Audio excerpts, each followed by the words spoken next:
Netflix a dégainé une nouvelle série policière au casting de choc, Marc Lavoine, Barbara Schultz, excusez du peu, et au titre pour le moins énigmatique, I3P. Kezako ? On vous dit tout. Marc Lavoine comme vous ne l'avez jamais vu.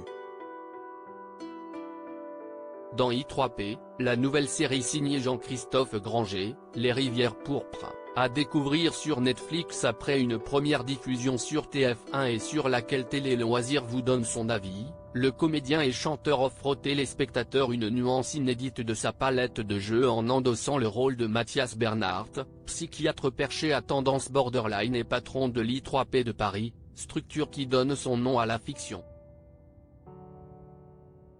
Mais que peuvent bien signifier ces deux lettres encadrant le chiffre 3 ? I3P, Netflix, que signifie le titre de la série portée par Marc Lavoine et Barbara Schultz ? L'IP ou I3P est l'abréviation utilisée pour parler de l'infirmerie psychiatrique de la préfecture de police de Paris. Ce service médico-légal qui n'existe que dans la capitale, se niche au deuxième étage du 3 rue Cabani, dans le 14e arrondissement, n'existe que dans la capitale.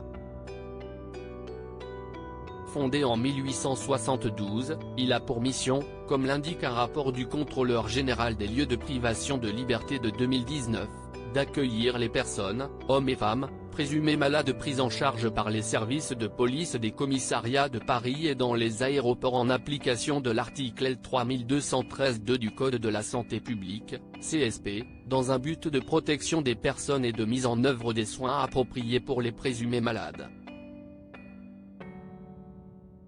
Chaque année, l'I3P accueille environ 1900 personnes amenées par les forces de l'ordre et pour un délai maximum de 48 heures.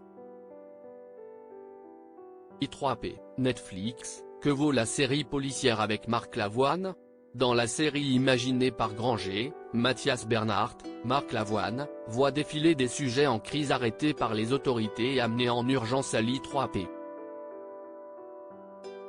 Avec son équipe, constituée des psychiatres Sophie Tran, Julien Sarment et du jeune interne Sami Djenedoubi, il a alors 24 heures pour déterminer si l'état du patient nécessite une hospitalisation, peut être remis en liberté ou placé en garde à vue. Une enquête est souvent nécessaire, en dépit de l'opposition systématique de la commissaire Nathalie Fontaine, alias Barbara Schultz. Un duo qui, vous le verrez, va faire des étincelles.